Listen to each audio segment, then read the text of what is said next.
What is going on, everybody? Got another video here for you.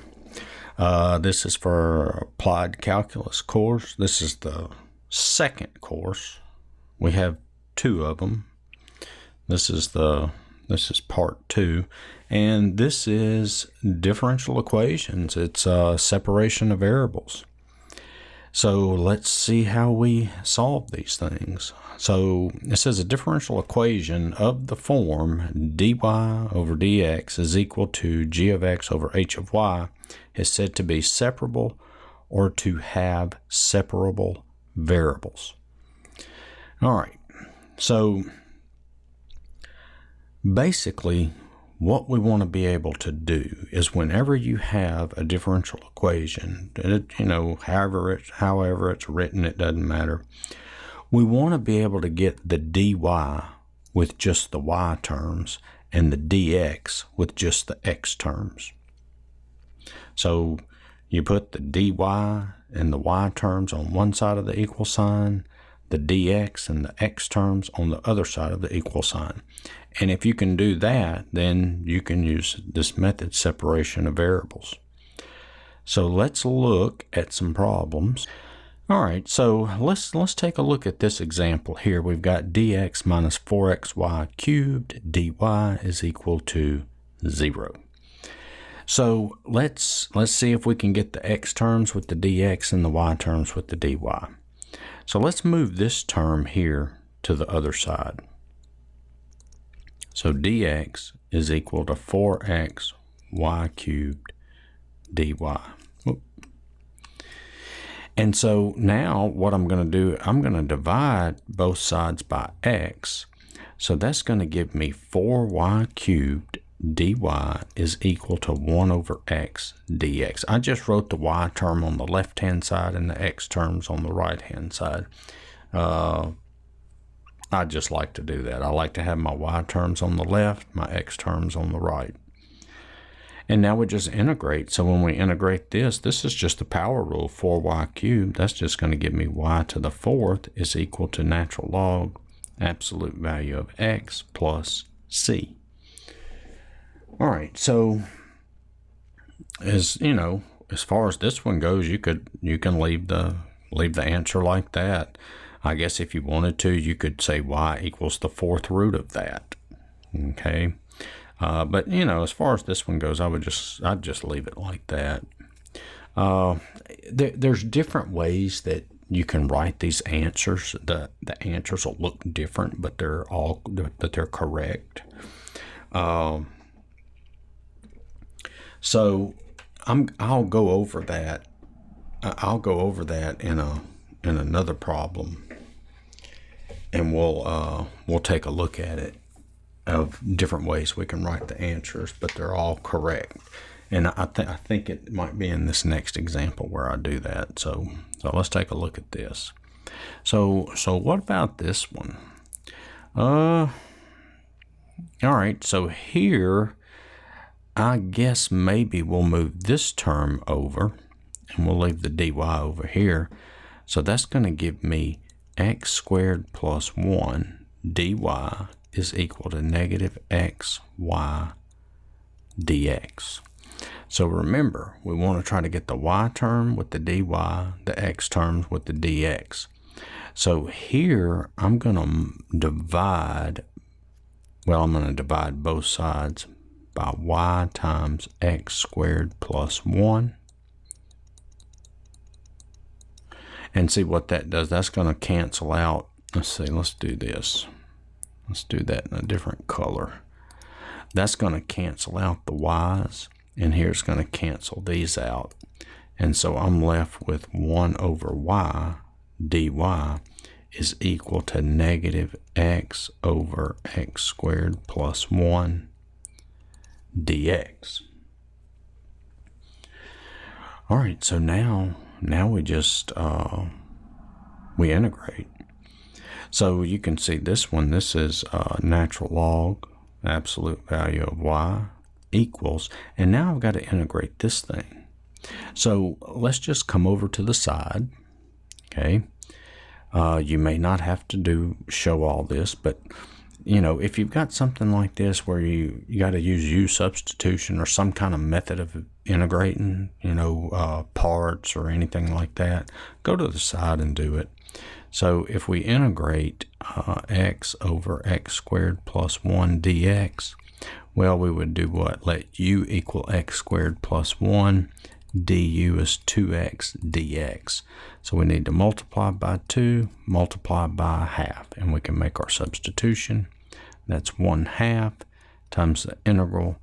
So the 2x dx, that's going to be replaced with du. X squared plus 1 going to be replaced with u. So that's 1/2 natural log absolute value of u plus c, which is 1/2 natural log absolute value x squared plus 1 plus c.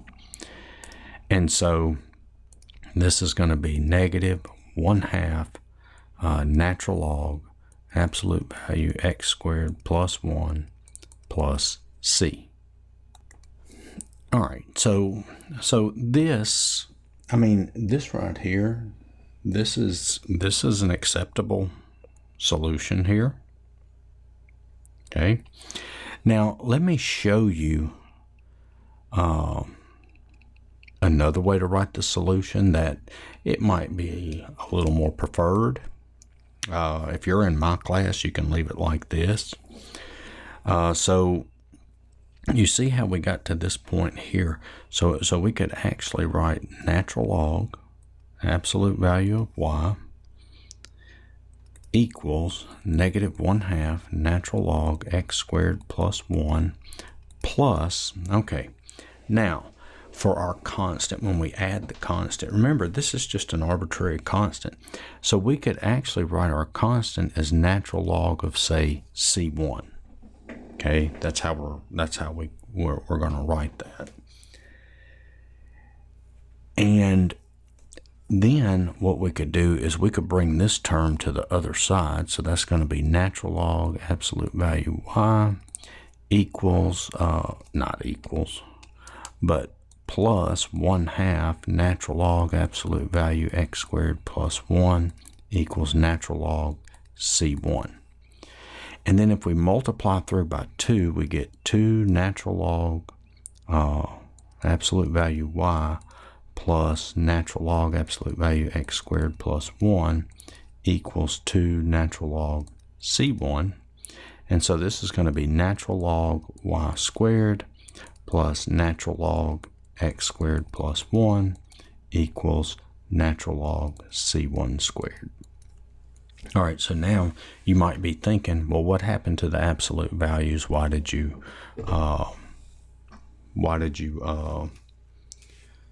change the absolute value to parentheses? Well, because this is going to be positive. Y squared's positive. X squared plus 1's positive. They're never going to be negative, so we don't need the absolute value. Okay, and another thing, if you have the natural log of absolute value of x, we know that and this isn't pertaining to this problem, but the natural log absolute value of x is equal to the natural log of x if x is greater than 0, right? And the natural log of absolute value of x is equal to the natural log of negative x if x is less than 0. So if x is negative, then we multiply by a negative. The negative and negative make a positive. Okay, and typically we won't use absolute value notation when integrating logarithmic functions. We can show that the integral of dx over x or dy over y is natural log of x, with the understanding that x is positive. And if we're using negative values of x, we can write it as natural log of negative x. Okay, so that's that's when we're doing, we're doing the separation of variables. We're going to go in with the understanding that x is positive. Okay. Now, if you have some online homework to do, like if you're doing web work or something like that, you may want to put the absolute value for web work to check it. All right. But anyway, let's get to this. So now this we know is natural log of what? Y squared times x squared plus 1 equals natural log C1 squared. And so now we get y squared times x squared plus 1 is equal to C1 squared. And this is another form that we could put our answer in. Okay, so I just use property of logarithms. Remember, when you're adding, that comes together as multiplication. And if we got natural log of this, natural log of this, well, the only way that these two can be equal is if this is equal to this. Okay, so, the answers look completely different. Both of them are fine. Okay, if you're in my class, just leave it like this one over here on the left. All right, so let's see what we got here. So let's see if we can get theta with d theta and the t with dt. So basically, I'm going to move this over here, and when the theta comes across, it's going to go to the denominator. So that's 1 over theta d theta is equal to 1 over t squared plus 4 dt. So this is natural log theta. All right. Now, what about the part on the right-hand side?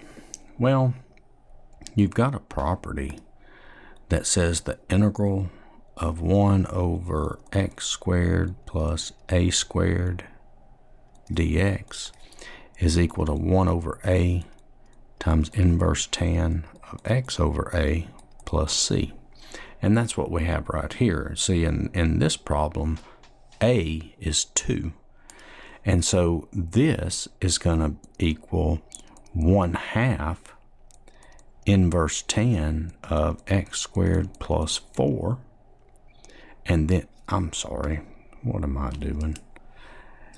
Inverse tan of x over 2 plus c.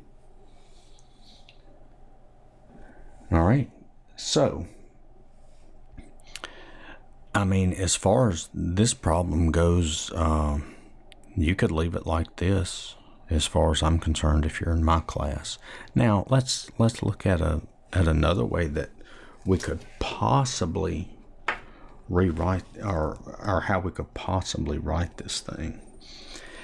So here, when I integrated, I had what? I had natural log theta equals 1/2 inverse tan of x. Whoop, I'm sorry, look what I did. I put an x there. That should be a t. T over 2 plus, now, watch this. Let's write this as c over 2. And so what that's going to give me, if I multiply everything by 2, that's going to give me 2 natural log theta equals inverse tan t over 2 plus c. All right. And so then that's going to give me natural log theta squared equals inverse tan of t over 2 plus c. And here's another form we could write the answer in. Okay. And you could let the constant be natural log c. Okay. But for the class I'm teaching, just do your constant as plus c. Okay. And as far as this one goes, you're not really going to solve for theta. Just like on this problem up here, you're not gonna solve for y. just leave it like this. Get the y over by itself and everything else on the other side. And same thing here, just, in this, theta is like our y, t is like our x. And so, just get your theta on one side and just, leave it like that. But I just wanted to show you an alternate, something different, because you may see this. Okay, your teacher might talk about this. All right, so how about this one? All right, so let's write this as e to the x cosecant y dy equals negative 2 e to the 3x sine y dx. All right, so let's see how we're going to do this one. I need to get all the y terms together and all the x terms together. So for one, the dy is over here, so I'm going to need to divide everything by sine y. That's going to get it over here. So we got sine y. And I'm also going to need to divide by e to the x. So what that's going to do, that's going to cancel out these e to the x's. Going to cancel out that sine y. And so I'm left with cosecant y over sine y dy equals negative 2 e to the 3x over e to the x dx. And so now of course we need to clean this up some. But remember, sine y, that's cosecant y, that's this cosecant, times 1 over sine. Well, what's 1 over sine? 1 over sine is cosecant, right? dy equals negative 2 e to the 3x minus x dx, like basis, subtract exponents. So this is cosecant squared y dy equals negative 2 e to the 2x dx. And so now I think we're ready to integrate this thing. So what's the antiderivative of cosecant squared? Well, that would be what? Negative cotangent, right? Equals, and then this one, well, this one's just going to be negative e to the 2x plus c. All right, so for this one, well, what can we do? Well, if you need to, you can come over here. I'll show you. Let's just go ahead and do it. Okay, you can use u sub. So u equals 2x. du is 2 dx. I know I left the negative over here. But see how we got the 2 dx? So that's just what? E to the u du, which is e to the u plus c, which that is equal to e to the 2x plus c. And see, there's your e to the 2x, and then we got the minus out in front of it. All right. And so for this one, we can multiply through by a negative, so we get cotangent y is equal to e to the 2x plus c. And this would be your answer. You can leave this as a positive c, as a plus c, because c is just any arbitrary constant. Okay? All right, so, I mean, if you think about it, don't stress much over that plus right there, because, if we wanted to, we could have come up here and we could have divided everything by -1 first, and then we would have had negative cosecant squared. Well, what's the antiderivative of negative cosecant squared? That would be positive cotangent. And then we divide this by negative, that would have been a positive 2, so that would have been positive, and then we would have just done the plus c. Okay? So, think about that. So, we'll leave the answer like that. All right, so here we have one. Solve the differential equation x squared plus 1 squared dy plus 4x dx equals 0. subject to the conditions that x equal 1 when y equal 3. All right, so what we're doing now is, notice they give us some conditions, okay? They say subject to the condition that x equal 1 when y equal 3. So this, what we're doing here is we're finding a particular solution, okay? Now what we found up here, this problem and all the ones that we've worked so far, those are called the general solution, okay? So let's go ahead and solve this thing. So I've got x squared plus 1 squared dy plus 4x dx equals 0. So let's see what we can do here. So that's going to give me x squared plus 1 squared dy equals negative 4x dx. Divide everything by x squared plus 1 squared. So that's going to give me dy is equal to negative 4x over x squared plus 1 squared dx. All right. So now let's, well, I mean, this side over here, that's just y. Okay. We're integrating 1 dy. And now we got to integrate this thing. So let's look at this. Let's come over to the side. So we got the integral. I'm going to bring the 4 out. X squared plus 1 squared dx.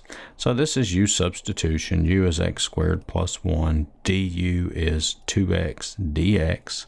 So I've got a, see, I got a 2x dx. So I got to multiply by 2. So that means I come out here and divide by 2. So that's going to be 2 integral. And that's going to be 1 over u squared du when I make my substitution. So that's 2 times the integral u to the negative 2 du, which is equal to 2 times that's u to the negative 1 multiplied by the reciprocal of the new exponent. And so this is going to be negative 2 times 1 over u plus c. All right, come on, screen, go up. All right, so this is going to be negative 2 over x squared plus 1 plus c. And so that's, now remember, that's the antiderivative of this thing. So notice we got a negative and a negative, so that's gonna make it positive. And so this is going to be 2 over x squared plus 1 plus c.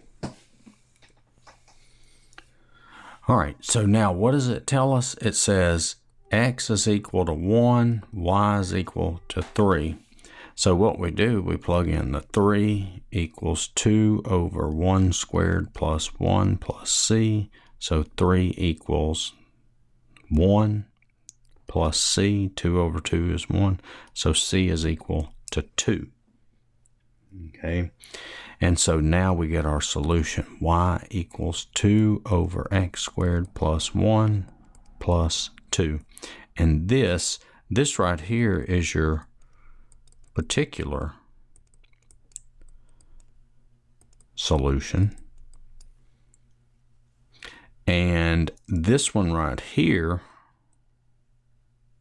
this right here is what we would call our general solution. Well, I'm just showing you this is the general solution. They wanted us to find this, the particular solution. All right. So that's all of this video. It's really not that bad. It's just, you got to know how to integrate. All right. So I hope this video helped. Check out my other videos. Give me a like, share, subscribe, comment. Thanks for watching, and I will see y'all in the next one. Later.